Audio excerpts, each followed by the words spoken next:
पंजाब विधानसभा चुनाव में अभी कुछ ही समय बाकी है, लेकिन राजनीतिक शतरंज की बिसात अभी से बिछनी शुरू हो चुकी है। एक तरफ आम आदमी पार्टी अपनी सरकार बचाने की चुनौती का सामना कर रही है, तो दूसरी तरफ कांग्रेस अपने ही नेताओं के बीच चल रही खींचतान से उलझी हुई नजर आ रही है। लेकिन इस पूरे घटनाक्रम के बीच एक पार्टी ऐसी है जो शायद सबसे ज्यादा ध्यान से हालात को देखती है, भारतीय जनता पार्टी। सवाल ये है कि क्या पंजाब कांग्रेस में मचा घमासान बीजेपी के लिए राजनीतिक अवसर बन सकता है?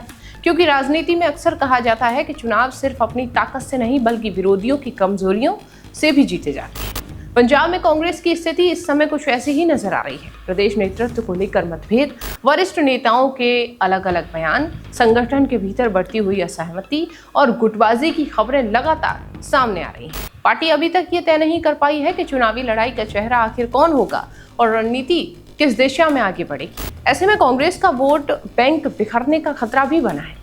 यही वो स्थिति है जिस पर बीजेपी की नजर टिकी है। दरअसल पंजाब बीजेपी के लिए सिर्फ एक राज्य नहीं है, ये उन चुनिंदा राज्यों में शामिल है जहां पार्टी अब तक अपने दम पर बड़ी चुनावी सफलता हासिल न कर सकी है। 2017 में बीजेपी को केवल 3 सीटें मिली थी और 2022 में ये आंकड़ा घटकर 2 सीटों पर पहुंच गया था। यानी पार्टी के सामने अब सबसे बड़ी चुनौती अपनी राजनीतिक मौजूदगी को विस्तार देना है।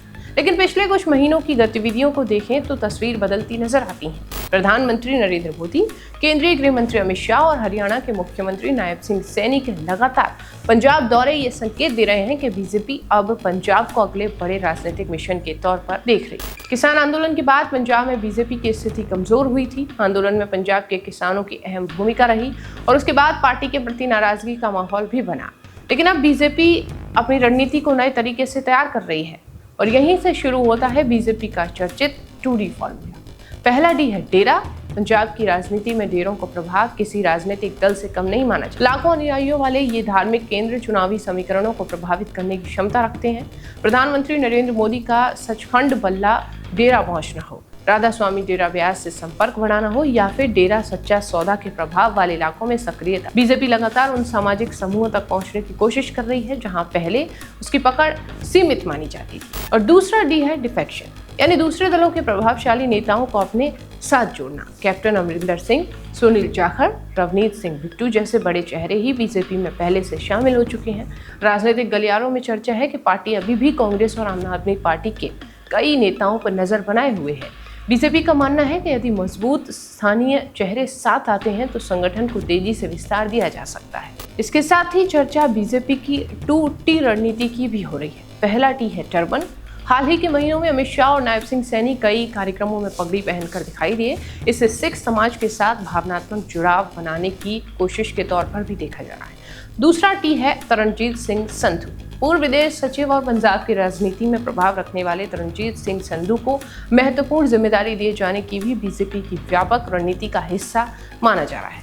यानी बीजेपी सिर्फ चुनावी भाषणों पर निर्भर नहीं है, वो सामाजिक, धार्मिक, संगठनात्मक और प्रतीकात्मक राजनीति के जरिए धीरे धीरे अपनी जमीन मजबूत करने में जुटी है।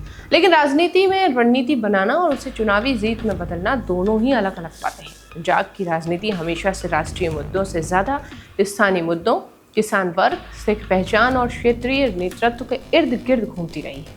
यही वजह है कि बीजेपी के सामने चुनौती अभी भी बड़ी है। लेकिन अगर कांग्रेस की अंदरूनी लड़ाई बढ़ती है और आम आदमी पार्टी के खिलाफ सत्ता विरोधी माहौल मजबूत होता है तो पंजाब की राजनीति में एक नया समीकरण बन सकता है। और शायद इसी संभावना को देखते हुए बीजेपी अभी से लंबी तैयारी में जुटी है। अब सबसे बड़ा सवाल यही है, क्या कांग्रेस का घमासान बीजेपी के लिए राजनीतिक वरदान साबित होगा? क्या पंजाब में बीजेपी तीसरे विकल्प से मुख्य विकल्प बनने की ओर बढ़ रही है या फिर चुनाव आते आते पूरा समीकरण बदल जाए? आने वाले महीनों में इन सवालों के जवाब मिलेंगे, लेकिन इतना तो तय है कि पंजाब अब सिर्फ एक राज्य नहीं बल्कि बीजेपी के अगले बड़े राजनीतिक मिशन का एक केंद्र बन चुका है। आपको क्या लगता है, क्या पंजाब में सबसे ज्यादा फायदा किस पार्टी को होने वाला है? अपनी राय कमेंट बॉक्स में जरूर लिखें। धन्यवाद।